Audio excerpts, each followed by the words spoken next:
Assalamualaikum warahmatullahi wabarakatuh. Waalaikumsalam warahmatullahi wabarakatuh. Bismillahirrahmanirrahim. Alhamdulillahi rabbil alamin. Wa bihi nasta'in ala umurid dunya waddin. Wassalatu wassalamu ala ashrafil anbiya'i wal mursalin Sayyidina wa maulana Muhammadin wa ala alihi wa ashabihil mujahidin at-tahirin, amma ba'du. Saudara-saudara kaum muslimin rahimakumullah, Al-Quranul Karim sebagai kitab suci, pedoman utama dan pertama bagi kita umat Islam, penuh berisi tuntunan-tuntunan luhur dan terpuji yang menyangkut berbagai aspek kehidupan manusia, sejak dari yang sekecil-kecilnya sampai kepada yang sebesar-besarnya. Seruan, ajakan dan dakwah yang disampaikan oleh Al-Quranul Karim selalu bersifat human interest. Artinya ada konteksnya, ada keterkaitannya dengan orang yang menjadi seruan daripada dakwah Al-Quranul Karim itu sendiri. Orang-orang tua kita dulu berkata bahwa penari yang baik biasanya mengerti irama gendang. Dakwah hanya akan sampai apabila dia ada keterkaitan dengan pendengar, penerima dakwah itu sendiri. Masyarakat Quraisy adalah satu masyarakat yang gemar berniaga, berusaha di bidang bisnis, perdagangan, sehingga bahasa yang disampaikan kepada mereka juga banyak menggunakan bahasa bisnis. Pada pertemuan kali ini kita akan membicarakan ayat 10 dari surah As-Saff, di mana Al-Quranul Karim memberikan satu tuntunan luhur dalam kehidupan masyarakat manusia zaman dahulu, sekarang, dan di masa yang akan datang.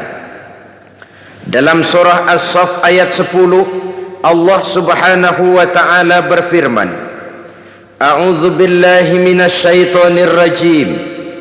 Ya ayyuhalladzina amanu hal adullukum ala tijaratin tunjikum min azabin alim.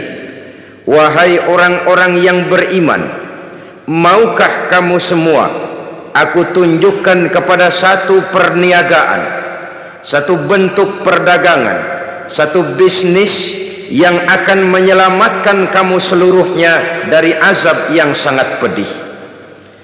Marilah kita lihat bahasa yang dipakai di sini, hal adullukum ala tijaratin. Maukah kamu semua aku tunjukkan satu bisnis, satu niaga, satu dagang yang akan menyelamatkan kamu seluruhnya dari azab yang sangat pedih. Di tengah masyarakat pedagang, Al-Quran berbicara dengan bahasa pedagang.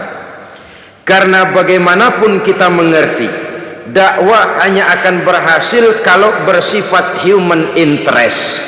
Jangan berbisik kepada orang tuli, jangan tersenyum kepada orang buta. Saudara berniat ramah, ada orang buta diajak senyum, keramahan itu cuma milik sebelah pihak. Yang diajak senyum tidak mengerti kebaikan saudara.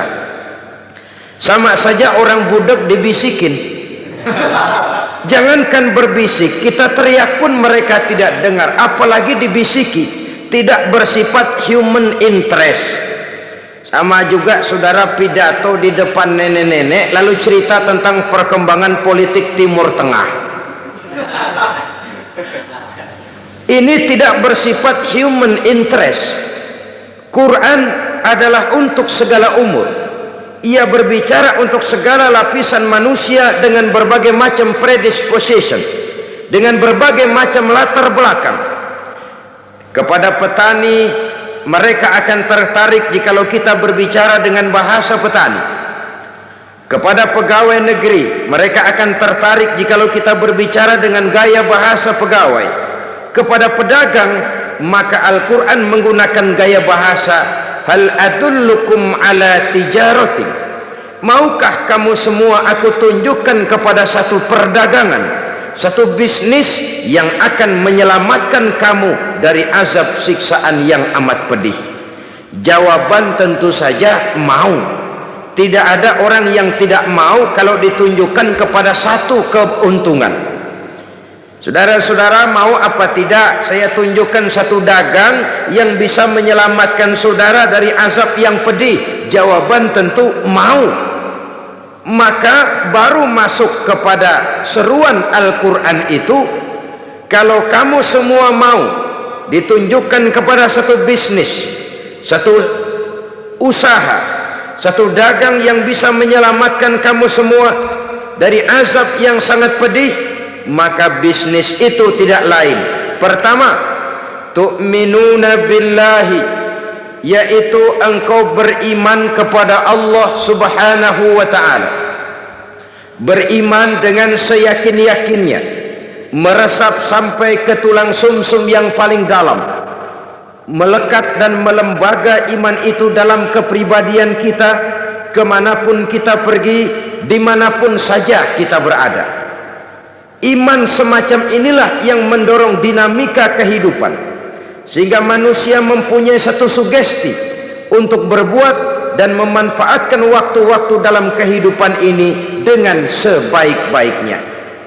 Iman akan menyelamatkan manusia dari azab siksaan yang sangat pedih di dunia, lebih-lebih di akhirat nanti. Saudara-saudara kaum muslimin rahimakumullah, yang saya maksud dengan iman yang melembaga, melekat dalam kepribadian kita, oleh karena saya melihat belakangan ini banyak kita yang nilai-nilai imannya nasibnya hanya sekedar jaga rumah, imannya cuma sekedar lipstick, decoration only. Dengan kata lain, iman kita sekarang sering ketinggalan di rumah. Pedagang dia mau ke pasar, iman ditaruh di bupet, dilepit. Jangan ikut ke pasar man, kalau kamu ikut ke pasar timbangan saya nggak bisa curang man. Anak muda malam minggu mau apel ke rumah si doi, apel, iman dia tinggal dibuntal di laci. Mau apel man, jangan ikut man lo, kalau ikut gua nggak bisa macem-macem man nih man. Ketinggalanlah iman. Akibatnya timbulnya korupsi di kantor, terjadinya timbangan curang di pasar karena iman ketinggalan di rumah. Terjadinya tabrakan pemuda dengan pemudi karena iman ketinggalan di rumah. Innalillahi, pemuda tabrakan sama pemudi. Kalau mobil tabrakan mobil, kita tahu penyoknya ke dalam. Ini pemuda tabrakan pemudi, penyoknya ke depan. Ngetok magicnya rada berabe itu.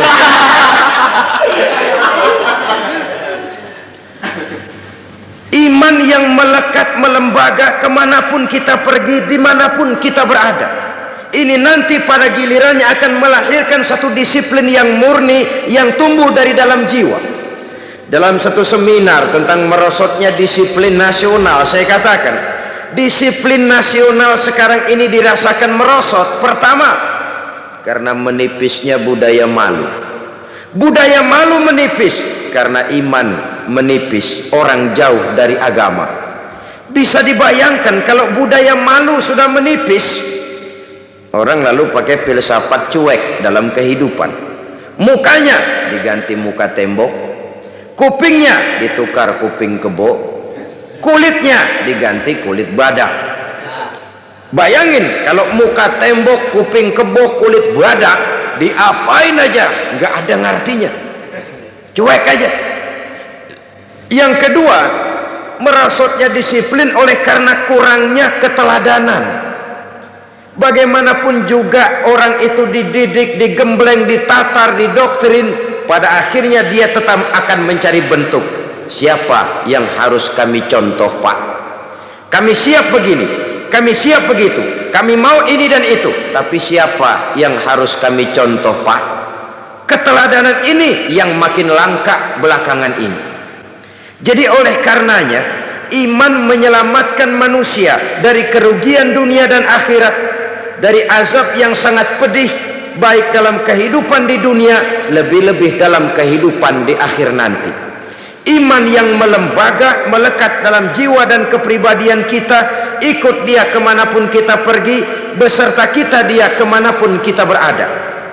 Iman yang semacam inilah yang akan menyelamatkan manusia dari kerugian di dunia ini dan di akhirat nanti. Saudara-saudara kaum muslimin rahimakumullah, perjalanan untuk menumbuhkan sikap iman yang semacam ini tentu tidak mudah. Oleh sebab itu Al-Imam Al-Ghazali rahimahullah memberikan tuntunan bahwa upaya untuk melekatkan iman dalam hati kemanapun kita pergi, dimanapun kita berada, pertama harus ditanamkan lebih dahulu rasa cinta kepada Allah. Yang kedua, rasa malu kepada Allah. Dan yang ketiga, rasa takut kepada Allah subhanahu wa ta'ala. Cinta, malu, dan takut kepada Allah akan mematri nilai-nilai iman sampai ke tulang sumsum kita, dan kepada gilirannya kemudian mewarnai gerak kehidupan kita. Beriman kepada Allah itu dasar bisnis. Apapun saja, kalau sudah tidak dilandasi oleh nilai-nilai iman, kita bisa memahami kekuasaan apabila sudah lepas dari kontrol keimanan, cenderung membentuk Fir'aun kelas baru. Harta apabila sudah terlepas dari kontrol iman, biasanya akan cenderung melahirkan konglomerat kelas korun. Kecantikan tanpa didasari dengan keimanan biasanya akan sering lebih membawa bencana ketimbang manfaat. Ilmu pengetahuan apabila tidak didasari dengan iman akan melahirkan manusia-manusia kurang ajar yang semakin menjauhkan dirinya dari Allah subhanahu wa ta'ala. Apapun saja, kalau sudah tidak dilandasi dengan semangat keimanan ini, maka negatif hasilnya. Oleh sebab itu, jikalau kita ingin satu bisnis yang akan menyelamatkan kita dari azab yang sangat pedih, bisnis itu tidak lain kepada Allah. Nilai iman kita jaga baik-baik, tidak hanya sekedar untuk kita, tapi juga kita mampu mewariskannya kepada anak-anak kita, generasi yang akan datang. Orang-orang tua bijaksana yang diceritakan dalam Al-Quran, apabila mereka sudah berpikir tentang anak-anaknya, pertanyaan yang paling menggoda hati mereka tidak lain adalah ma ta'buduna min ba'di. Ini yang ditanyakan Nabi Yakub kepada anak-anaknya, ini yang ditanyakan Nabi Ibrahim dan Nabi Ismail kepada putra-putranya. Ma ta'buduna min ba'di, kalau ayahmu nanti tidak ada lagi, nak, apa yang akan kamu sembah? Kalau bapakmu sekarang masih mau iktikaf di masjid, masih melaksanakan rukuk dan sujud, masih mendirikan sholat. Kalau orang tuamu sudah tidak ada lagi nanti, nak, ma ta'buduna min ba'di, apa yang akan kamu sembah? Masih maukah kau iktikaf di masjid? Masih maukah kau rukuk dan sujud? Masihkah kau mendirikan sholat menyembah Allah? Ini pertanyaan yang menggoda orang-orang tua terdahulu. Kita orang tua di zaman sekarang pertanyaan kita yang pertama kepada anak-anak kita bukan ma ta'buduna min ba'di. Yang kita tanya ma ta'kuluna min ba'di. Kalau bapak lu nggak ada, nanti lu makan apa tong? Perkara anak mau menyembah apa, itu nomor 18. Yang penting makan apa lu nanti. Oleh sebab itu selalu saya mengingatkan, kita boleh bersedih kalau anak tidak mengerti komputer. Kita boleh merasa rugi kalau anak tidak mengerti matematika. Kita boleh bersedih sebagai orang tua kalau anak buta bahasa Inggris misalnya. Tapi tahukah kita bahwa tidak ada satu kemalangan yang lebih malang selain daripada kalau kita mempunyai anak-anak yang jauh dari nilai-nilai iman. Alangkah hebatnya kalau anak-anak kita itu ahli komputer, imannya mantap, ahli matematika, akidahnya kuat, bahasa Inggrisnya fasih, keyakinannya teguh, otaknya boleh Jerman tapi hatinya tetap Mekah. Ada keseimbangan, punya stabilitas temperatur batin, sehingga dengan demikian jiwanya tidak lentur dan luntur. Ia tidak kehilangan idealisme di tengah jalan. Beriman kepada Allah dengan sebenar-benarnya, meresap sampai ke tulang sumsum yang dibuktikan dengan amal perbuatan kita. Kalau sekedar beriman, sekedar berucap saja rasanya mudah. Sebab itu yang dikatakan iman yang sebenarnya itu ialah iqrarun bil lisan wa tasdiqun bil qalbi wa amalun bil arkan. Diucapkan dengan lidah, dibenarkan oleh hati, diamalkan oleh seluruh anggota badan. Maka nilai iman juga lalu bertingkat. Ada orang yang nilai imannya baru kepada tingkat iqrarun bil lisan, sekedar ucapan lidah, belum berakar ke hati. Nih, iman yang begini nih yang kesenggol supermi 3 bungkus amburadul.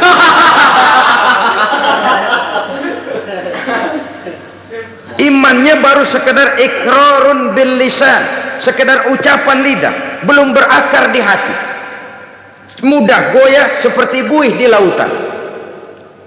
Ada yang selain sudah diucapkan oleh lidah, dimantapkan, dibenarkan oleh hati. Lidahnya mengucapkan amantu billah, saya beriman kepada Allah. Hatinya meyakinkan itu sedalam-dalamnya, tapi belum diamalkan melalui anggota badannya. Oh, saya sih biar enggak sembahyang, iman mantep mas. Mantep. Jangan coba-coba ganggu agama saya, tak celurit sampean. Sembahyang enggak, agama dihina, marah bukan main. Ya lumayan. Fanatismenya tinggi. Saudara-saudara, nilai iman yang tertinggi itu setelah diucapkan oleh lidah, diamalkan oleh seluruh anggota, dibenarkan oleh hati, diamalkan oleh seluruh anggota badan. Nyawa taruhannya, iman tidak goyah. Nah, beriman kalau belum dapat hidayah itu sulit. Tapi menjaga iman setelah mendapat hidayah jauh lebih sulit. Tantangan semakin berat. Tapi mari pada kesempatan ini kita bercermin dari perjalanan hidup seorang wanita bernama Masyitoh. Saudara kenal Masyitoh? Kenal? Di mana kenalannya? Dalam sejarah, Masyitoh ini wanita budiman yang teguh menjaga iman. Menurut riwayat, dia ini kan hidup dan tinggal di istana Fir'aun, menjadi penyisir rambut keluarga istana. Satu hari sedang menyisiri rambut, jatuh sisir itu. Mulutnya refleks berkata, ya Allah, sisir jatuh ke bawah. Kata-kata Allah ini didengar oleh intel Fir'aun, dilaporkan kepada Fir'aun. Lapor, bos. Kita Fir'aun, ada apa? Ada bahaya. Bahaya apa? Ada orang menyebut-nyebut Allah. Ini kan bisa mengganggu stabilitas ketuhanan Tuhan ini. Kalau dibiarkan bahaya. Oh, begitu? Iya. Siapa manusianya? Masyitoh. Masyitoh. Tangkap. Masyitoh, Saya ada dengar-dengar kamu menyebut-nyebut Allah ya? Iya. Memangnya kenapa? Siapa Allah itu Mas Ito? Allah itu Rabbi wa Rabbukum, Tuhan saya dan Tuhan-Tuhan juga. Loh, jadi saya ini kau anggap apa Mas Ito? Tuhan adalah Tuhan dan Tuhan bukan Tuhan. Mas Ito gendeng sampean. Satu Mesir orang menyembah saya semua, tiba-tiba kau menyatakan ada Tuhan lain selain saya. Keyakinanmu membahayakan posisi saya Mas Ito. Sudahlah, kamu jangan macam-macam. Kamu mau apa sih? Rumah, kendaraan, beras, supermi, beasiswa. Sudah, jangan bertuhankan Allah. Tuhanmu saya saja sudah. Tidak bisa Mas Ito, tidak bisa Fir'aun, kata Mas Ito. Rabbi Allah, Tuhan saya tetap Allah. Kamu tetap dengan keyakinanmu seperti itu? Tetap. Dan kamu tahu resikonya apa? Kamu akan saya siksa Mas Ito. Silahkan. Kamu berani? Demi iman. Kamu memang gila Mas Ito. Firaun, Tuhan boleh beli jasad saya, tapi jangan mimpi bisa membeli jiwa saya. Tuhan boleh kuasai jasmani saya, tapi jangan mimpi bahwa Tuhan akan bisa menguasai akidah dan keyakinan saya. Nekat kamu Mas Ito ya. Apa boleh buat On? Firaun, ya tentu manggilnya On. Tidak cuma sekedar saya siksa Mas Ito, kamu akan saya bunuh. Boleh? Kamu tidak takut mati? Sekarang saya mati, nanti juga saya mati Fir'aun. Dan bagaimanapun lebih baik mati berkalang tanah daripada hidup bercermin bangkai. Adalah lebih terhormat melarat karena mempertahankan iman daripada saya hidup mewah dengan menjual akidah. Biar nyawa berpisah dari badan, asal iman jangan berpisah dari hati. Terlalu mahal akidah ini kalau harus ditukar dengan kesenangan dunia yang tidak seberapa On. Tidak cuma kamu Mas Ito, anak-anakmu akan saya bunuh. Boleh? Kamu tidak sayang dan cinta kepada anak-anakmu? Jangan tanya soal itu Fir'aun. Saya ibu mereka yang melahirkan mereka dalam pilihan antara hidup dan mati. Saya besarkan mereka dengan untayan air mata, cucuran keringat, kadang genangan darah. Tidak ada ibu yang tidak cinta dan sayang kepada anaknya. Tapi ini akidah. Iman saya lebih mahal daripada kecintaan saya kepada anak-anak saya. Saya rela berpisah dengan mereka untuk iman. Tidak cuma anak-anakmu Mas Ito, suamimu akan saya bunuh. Silahkan. Muangkel Fir'aun, kemarahannya sampai kepada puncaknya. Dia panggil tentaranya, siapkan tungku yang besar, isi dengan air, rebus sampai mendidih. Dicari tungku yang besar, bapak moyangnya kuali. Lalu disiapkan kayu bakar, diisi tungku itu dengan air, direbus air ini. Beberapa lama kemudian air bergolak, menggelegak, panas. Nah Mas Ito, kamu lihat air sudah bergolak, menggelegak karena panas. Sudah, kau dan anak-anakmu satu-satu akan saya masukkan ke air itu, biar kamu tahu bagaimana tidak enaknya mati. Sudah, Tuhanmu tidak sanggup menolong kamu. Coba kamu nyembah saya, aman. Kamu tidak akan saya rebus. Firaun, sudah jangan banyak omong. Kalau kamu mau laksanakan, laksanakan saja. Jangan mimpi saya akan berubah akidah. Rabbi Allah, nyawa taruhannya. Tuhan saya tetap Allah. Mulai anaknya dulu. Mas Ito, lihat anakmu yang pertama akan saya mulai. Diangkat oleh Algojo anak ini, dimasukkan ke tungku yang berisi air mendidih. Bergolak air, masuk si anak ke dalam air, menggelepar, meregang nyawa. Masitoh dengan air mata berurai membasahi pipi menyaksikan anaknya menggelepar menghadapi ajal.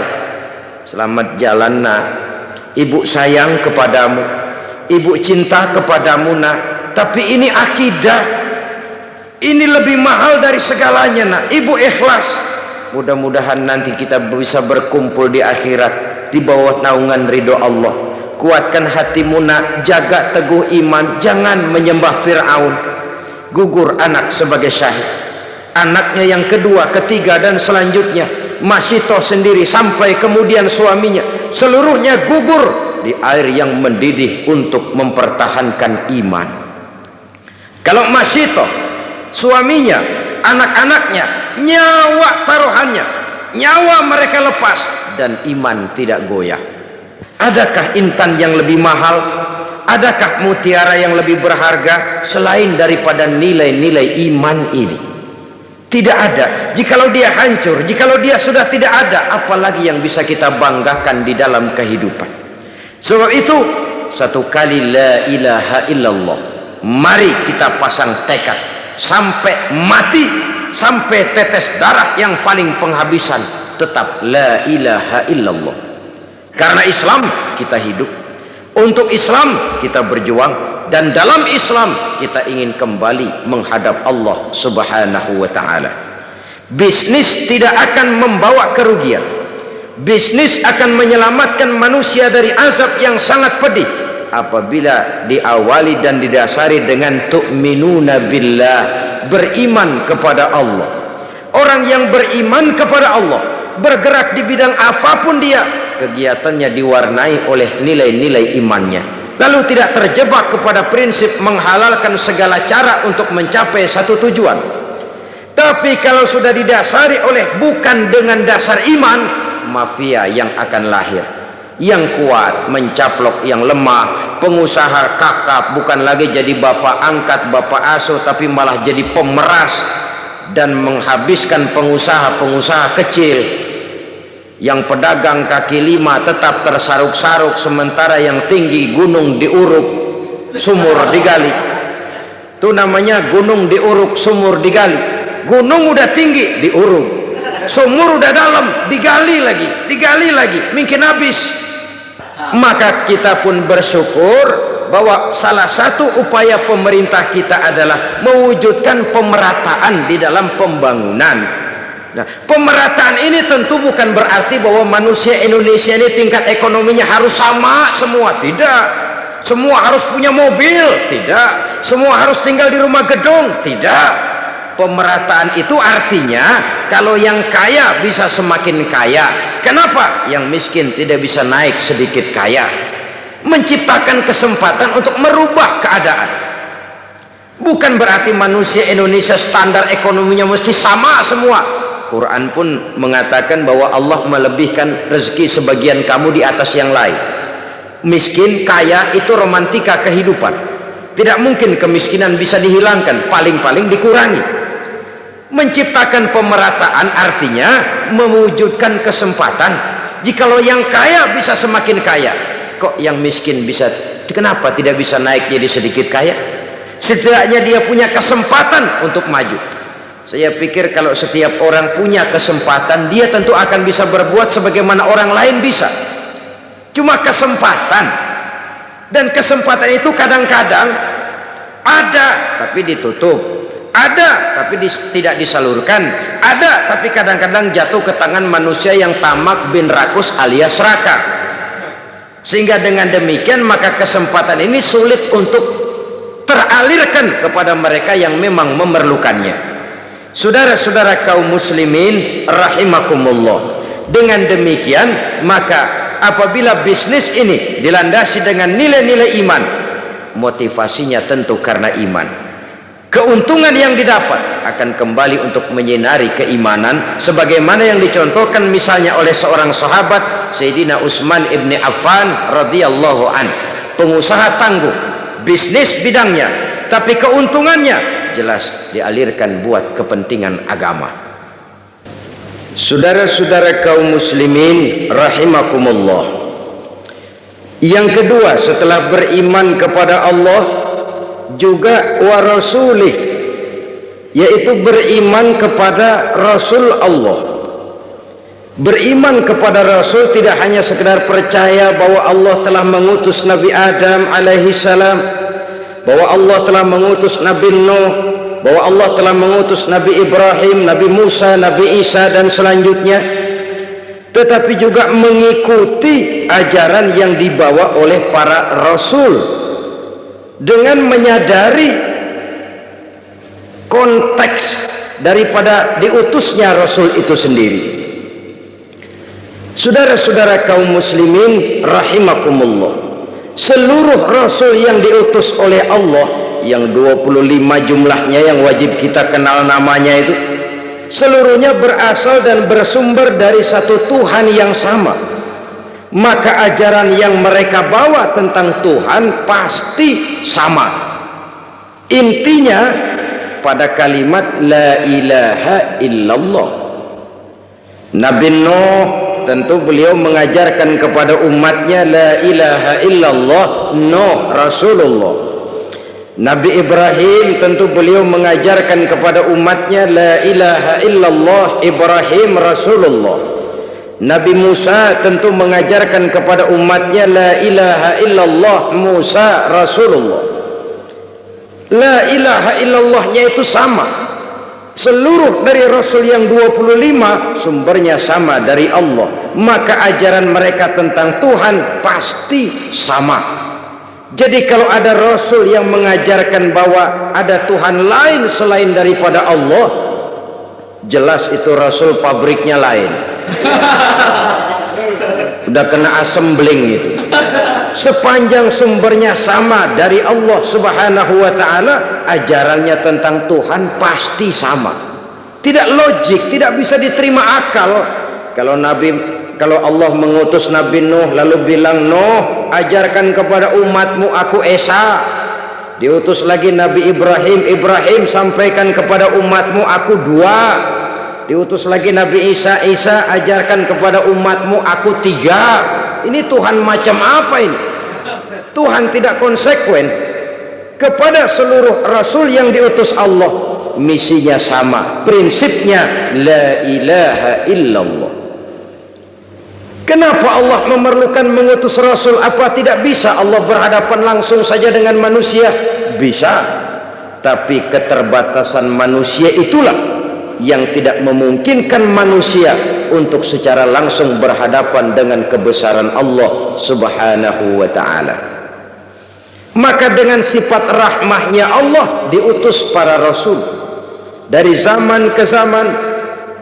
Prinsipnya membawa akidah dan syariat. Akidahnya sama, syariatnya yang berbeda sesuai dengan situasi dan kondisi yang dihadapi oleh umat di mana Rasul diutus. Jadi tidak hanya cukup sekedar saya percaya bahwa Allah telah mengutus Nabi Nuh, Allah telah mengutus Musa, Ibrahim, Dawud, Sulaiman, Isa dan lain sebagainya, tapi mengikuti ajaran dan petunjuk Rasul yang diutus kepada kita. Sejak Nabi Muhammad sampai akhir zaman, petunjuk beliaulah yang berlaku. Jadi kalau kita hidup di zaman sekarang mengikuti syariat yang dibawa oleh Nabi Ibrahim, kedaluarsa, terlambat.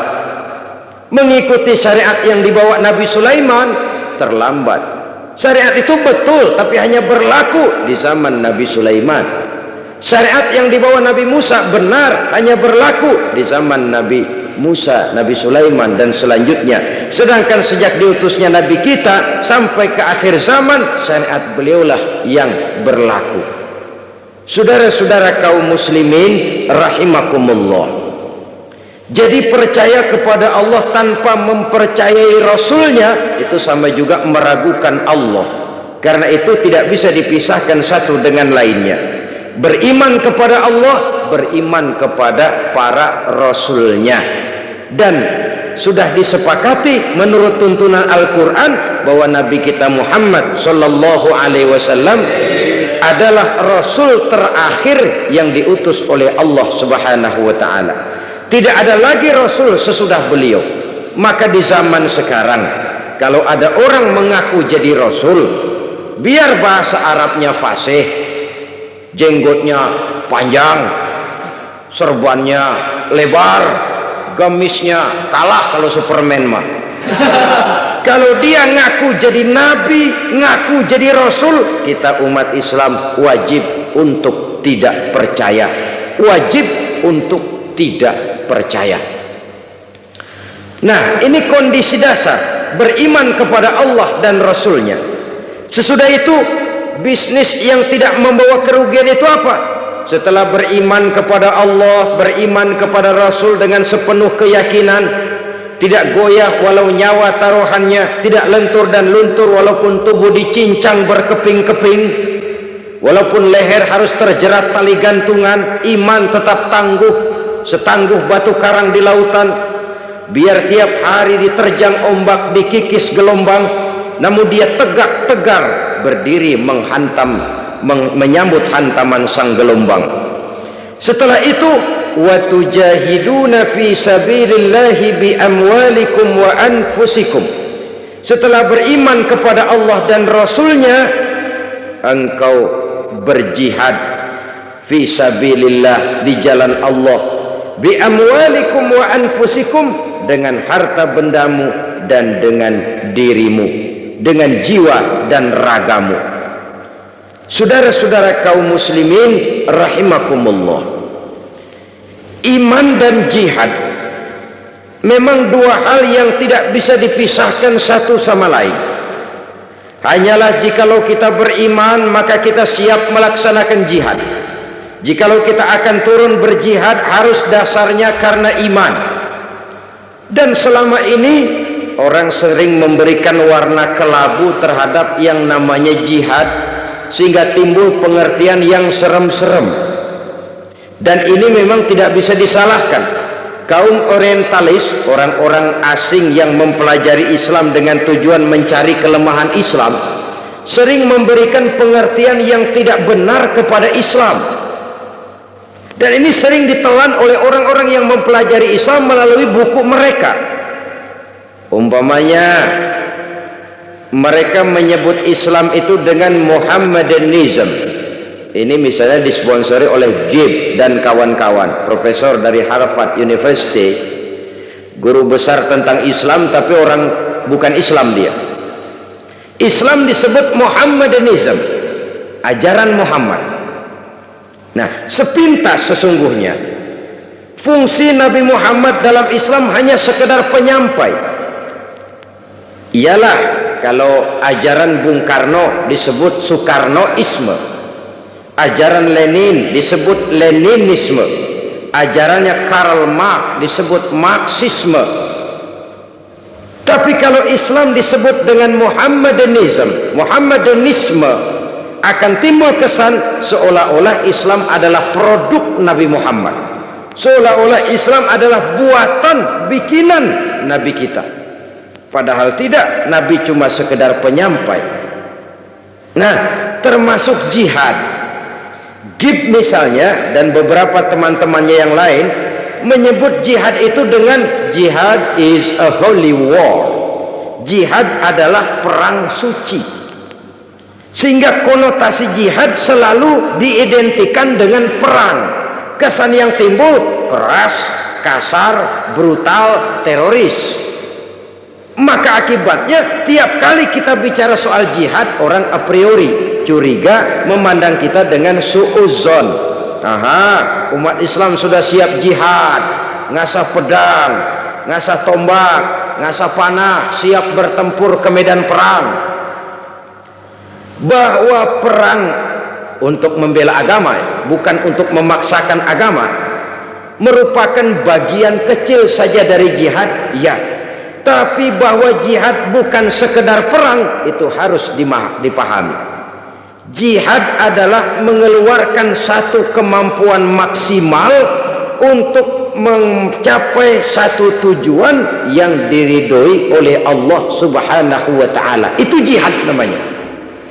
Mengeluarkan kemampuan maksimal untuk mencapai satu tujuan yang diridhoi oleh Allah, itu jihad namanya. Bukan semata-mata perang, mencabut pedang maju ke medan perang. mengatasi kemiskinan, mengatasi kebodohan, itu juga merupakan bagian daripada jihad. Tapi karena jihad selalu diadakan konotasi dengan perang, kesan yang timbul ya teroris, kasar, brutal, sadis. Dan itu memang sengaja ditiupkan oleh kaum orientalis, sebab mereka paling takut dengan semangat jihad daripada umat Islam ini. Oleh sebab itu, oleh karena iman dan jihad tidak bisa dipisahkan, pada kesempatan pertemuan ini saya ingin menukil apa yang dijelaskan oleh Al-Imam Al-Hafiz Zakiyuddin Abdul Azim Al-Munziri dalam kitabnya yang terkenal At-Targhib wa Tarhib. Beliau menjelaskan, inna asma darajatin fil jihad, sesungguhnya derajat jihad yang tertinggi dalam Islam. Pertama, saudara bisa lihat ini barangkali pada Targhib wa Tarhib juz 2 halaman 257. Nilai jihad yang tertinggi, pertama, muharabatil kuffar li ajli nasri dinillah, berperang melawan orang kafir dengan tujuan semata-mata untuk menolong agama Allah. Jadi menolong itu kan membela, bukan memaksakan agama, tapi untuk membela agama. Karena prinsipnya umat Islam tidak boleh mencari musuh, tapi tidak boleh lari kalau ketemu musuh. Musuh jangan dicari, ketemu jangan lari. Dalam Islam ada tuntunan tentang perang, bukan memaksakan keyakinan, tapi membela keyakinan. Pada saat agama dihina orang, pada saat agama disepelekan, pada saat umat dinistakan, di situ kita tampil. Tapi kalau tidak, kepada orang kafir kita siap hidup rukun, bergandengan, zimmi, kafir zimmi, orang kafir yang mau hidup damai dengan kita, darahnya haram, harta bendanya haram, mengganggu mereka sama dengan mengganggu Nabi. Islam agama damai. Tapi kalau agama dihina, agama dicaci maki, umat dinistakan, semangat jihad itu tampil maju ke medan perang kalau perlu, tapi tujuannya semata-mata bukan karena sentimen, tapi karena argumen. Bukan untuk mencari kemenangan, tapi untuk menegakkan kebenaran. Bukan untuk membalas dendam, tapi untuk menegakkan yang hak, membela, membantu agama Allah Subhanahu wa ta'ala. Dan ini kewajiban setiap kita. Sekarang memang kita tidak menghadapi perang Badar seperti di zaman Nabi, dengan pedang, dengan tombak, dengan panah, tapi perang akidah kan terus berlangsung. Kalau televisi punya acara berpacu dalam melodi, kita sekarang tidak berlebihan, sekarang ini berpacu dalam agama, perang akidah. Jikalau kita kalah, ya kita sekarang masih beriman, berakidah, tapi generasi yang akan datang, wallahu a'lam, semangat jihad tidak boleh lumpuh, semangat jihad tidak boleh lentur dan luntur, tetapi dengan batas-batas bahwa kafir itu jelas-jelas mengganggu kita. Dan itu pun tidak langsung dengan mengangkat senjata, sepanjang kita bisa peringatkan dengan lidah, mari peringatkan. Apalagi kita tinggal di satu negara hukum, tidak boleh main hakim sendiri, saling menghormati, menjaga kerukunan, tidak boleh menyebarkan agama kepada orang yang memang sudah beragama, walaupun dengan dalih sosial kemanusiaan, menolong orang-orang susah, tapi di belakangnya ada pamrih menyebarkan agama. Diplomasi semacam itu sebenarnya sudah kuno. Orang bersembunyi dengan topeng kemanusiaan tapi menyebarkan agama. Saudara-saudara kaum muslimin rahimakumullah, Islam sebagai agama Allah tidak mungkin hilang dari dunia. Tapi Allah tidak memberikan jaminan Islam akan kekal di negeri ini.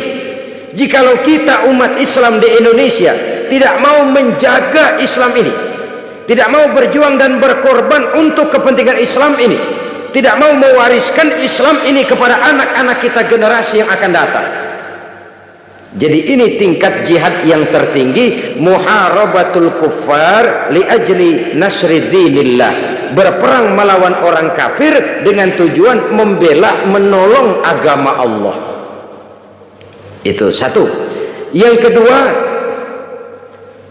da'watun nasi ilal haq, berdakwah kepada manusia, menyampaikan kebenaran, mengajak manusia kepada yang hak. Yang hak itu apa? Al-haqqu mir rabbika, kebenaran itu datang dari Tuhanmu. Apa yang datang dari Allah itu? Islam. Berdakwah adalah jihad dengan kemampuan yang ada pada kita. Bisa berdakwah lewat ilmu, lewat konsep, lewat gagasan dan lain sebagainya. Da'watun nasi ilal haq, menyeru manusia, berdakwah kepada manusia, menyampaikan Islam, juga itu merupakan bagian dari jihad tertinggi kedua sesudah perang melawan orang kafir. Yang ketiga, mujahadatun nafsi bitahalli bil makarim wa takhalli 'anir razail. Jihad ketiga yang tertinggi, berjihad melawan hawa nafsu dengan menghiasi diri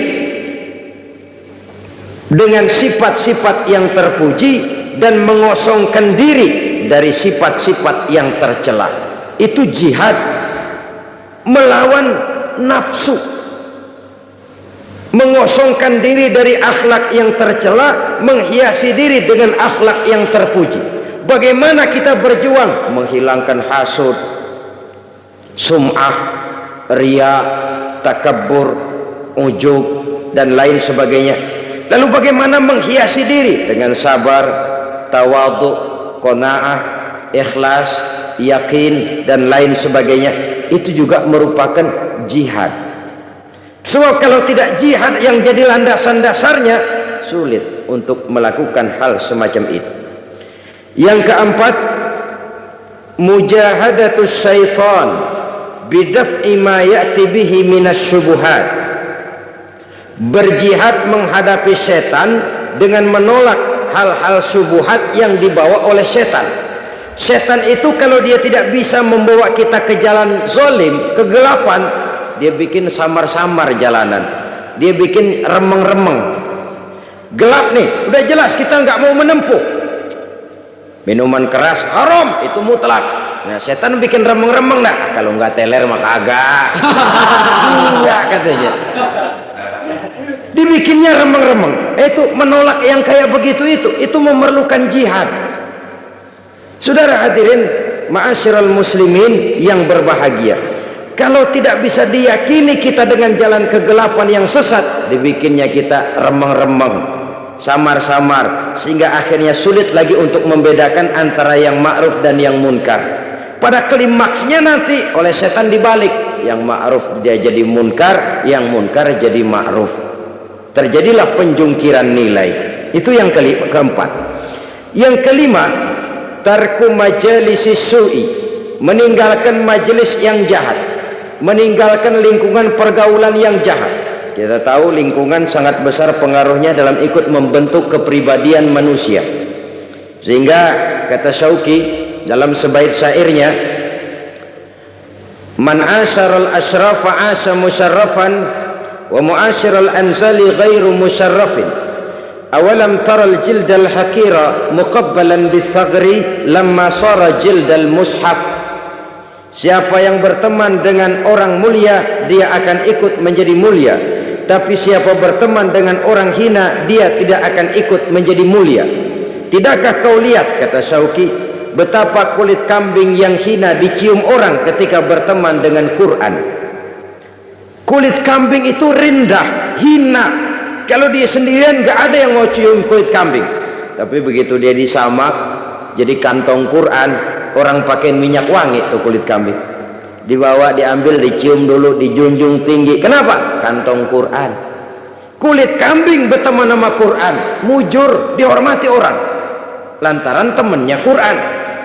Tapi begitu tuh kulit kambing berteman sama kayu, jadi beduk, orang kemplang mulu.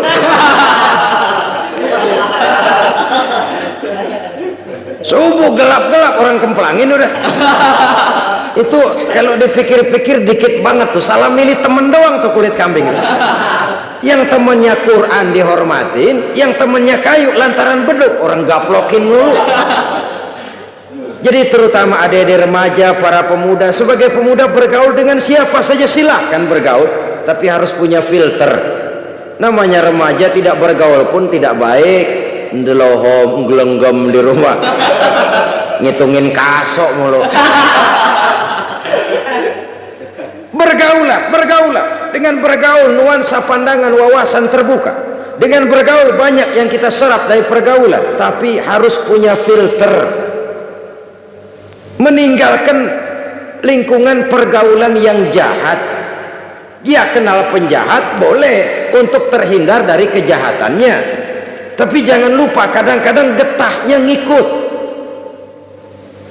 Saudara hadirin yang saya hormati, jadi dengan demikian lingkungan pergaulan ini sangat besar pengaruhnya dalam ikut membentuk kepribadian manusia.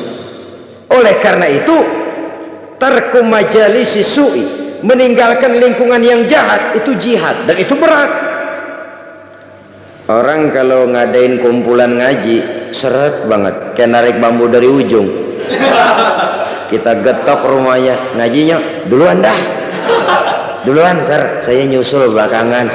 Ya tentu, masa nyusul duluan, tentu saja belakangan.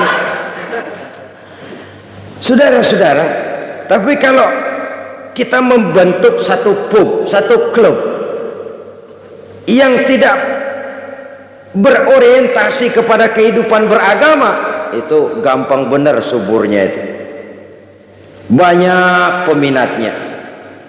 Tapi kalau sudah namanya majelis taklim atau kegiatan sosial menyantuni yatim piatu, peminatnya rasanya langka, seret. Coba adakan pengajian, kadang-kadang yang datang dari itu ke itu juga, tapi begitu pengajian bikin piknik 2016 yang daftar. Banyak, bukan main. Ini kan apa yang disabdakan Nabi. Zuyyina apa? Huffatil jannatu bil makarih wa huffatin naru bis syahawat. Bahwa surga dan jalan yang menuju ke surga dikelilingi oleh hal-hal yang tidak menyenangkan. Sebaliknya, neraka dan jalan yang mengarah kepada neraka diliputi dengan hal-hal yang sangat menyenangkan. Karena itu ini juga merupakan jihad, meninggalkan lingkungan jahat. Sebab lingkungan yang jahat itu magnetnya kuat sekali, dorongannya kuat sekali.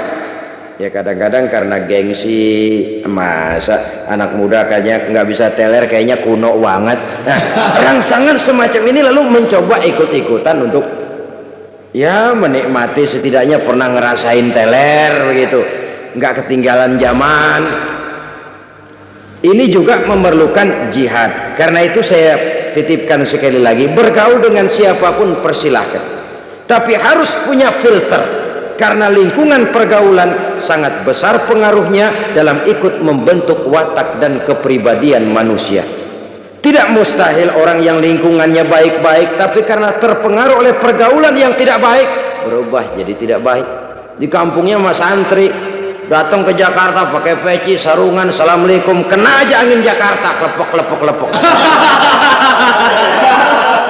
Celeng, saudara-saudara.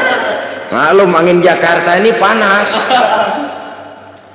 Jadi dengan demikian, yang kelima, meninggalkan lingkungan yang jahat.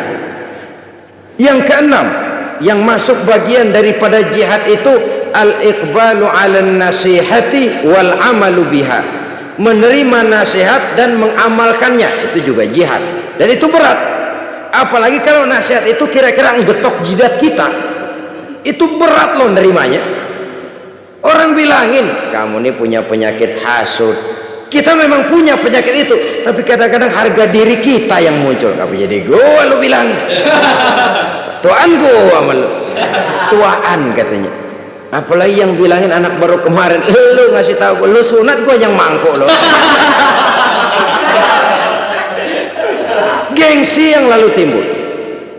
Menerima nasihat dan mengamalkannya secara ikhlas itu berat. Karena itu mengakui kekurangan diri. Sehingga Nabi pesan apa? Tuba liman shaghalahu aibuhu an uyubin nas.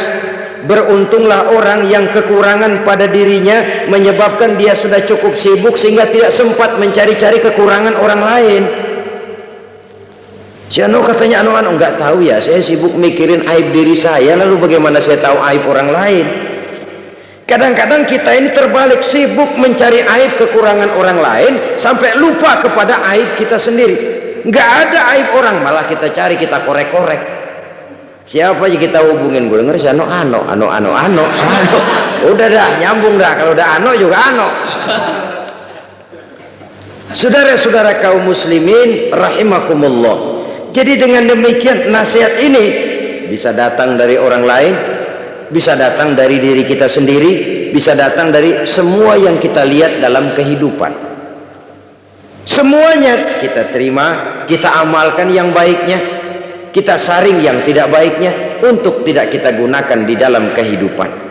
Jadi dengan demikian termasuk memerangi kemiskinan, memberantas kebodohan, jihad, menyantuni yatim piatu, jihad, mengembangkan majelis taklim, jihad, memakmurkan masjid, jihad. Kata-kata jihad itu sangat luas, bahkan istiqomah dalam beribadah kepada Allah Subhanahu wa ta'ala juga merupakan jihad. Nah, kalau demikian halnya, apa alat yang dipakai untuk melaksanakan jihad? Pertama amwal, yang kedua anfus. Dengan segenap harta bendamu dan dengan jiwa dan ragamu. Harta benda ini, jiwa raga ini siap kita gunakan untuk jihad fi sabilillah, dalam artian yang seluas-luasnya, bukan dalam artian yang sempit. Harta barulah berfungsi sebagai harta kalau dia menjadi alat jihad kita, menunjang jalan untuk menuju ridho Allah Subhanahu wa ta'ala. Lagi pula apa sih yang kita miliki dalam arti mutlak di dunia ini? Kita cuma sekedar hak guna pakai. Harta itu titipan. Kita kumpulkan sebanyak-banyaknya sesuatu yang kita tidak akan bawa pulang ke alam barzakh nanti. Kita sibuk menghalalkan segala cara. Kalau perlu 7 turunan kita tidak ingin miskin. Tetapi kita sadar itu tidak akan kita bawa nanti ke alam barzakh. Itu semua cuma sekedar hak guna pakai, hak mutlak hanya untuk Allah Azza wa Jalla. Harta dan diri, jiwa dan raga sepenuhnya sudah kita kontrak, sudah kita adakan satu transaksi dalam bisnis ini untuk kita gunakan sebagai jihad di jalan Allah Subhanahu wa ta'ala. Satu kali bisnis ini sudah kita tujukan kepada Allah, jangan berbisnis kepada yang selain Allah. Amwal dan anfus, harta dan jiwa dan raga, seluruhnya sudah kita transaksikan kepada Allah Subhanahu wa ta'ala. Itulah saham kita, amwal dan anfus. Kalau itu tidak kita salurkan di jalan Allah, kita tidak akan punya saham untuk kehidupan di akhirat nanti. Saudara-saudara kaum muslimin rahimakumullah. Lalu diakhiri ayat ini dengan pernyataan Allah, "Dzalikum khairul lakum in kuntum ta'lamun, yaghfir lakum dzunubakum wa yudkhilkum jannatin tajri min tahtihal anhar." Jikalau itu semua kamu laksanakan, kamu beriman kepada Allah dan Rasulnya, kemudian kamu berjuang di jalan Allah dengan harta bendamu dan jiwa ragamu, yang demikian itu lebih baik bagimu kalau kamu mengetahuinya. Kalau itu kamu laksanakan, yaghfir lakum dzunubakum, Allah akan mengampuni segala dosamu, wa yudkhilkum jannatin tajri min tahtihal anhar, dan dimasukkannya kamu ke dalam surga yang di bawahnya mengalir sungai-sungai. Di sini penilaian Allah kepada kita. Mungkin tahajud kita rada kurang, tapi nilai jihad kita diterima Allah. Yaghfir lakum dzunubakum. Allah Maha tahu, Maha luas ilmunya, menilai manusia dari berbagai segi perjuangannya. Semoga kita diberikan kekuatan oleh Allah Subhanahu wa ta'ala untuk melaksanakan apa yang diajarkan dalam ayat ini. Terima kasih atas perhatian saudara, mohon maaf atas segala kekurangan. Usikum wa nafsi bitaqwallah. Wassalamualaikum warahmatullahi wabarakatuh. Waalaikumsalam warahmatullahi wabarakatuh.